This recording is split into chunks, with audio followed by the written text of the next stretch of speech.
Alam, kapag tumatanda na pala tayo, mas priority na natin kung paano maging masaya. Mas marirealize mo, mas masarap i-enjoy ang buhay kapag masaya ka.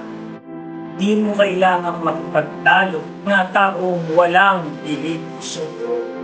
As long as nag enjoy ka naman sa ginagawa mo, maiksi lang ang buhay natin. Di natin kailangan makipag-argumento. Positive people will always choose happiness.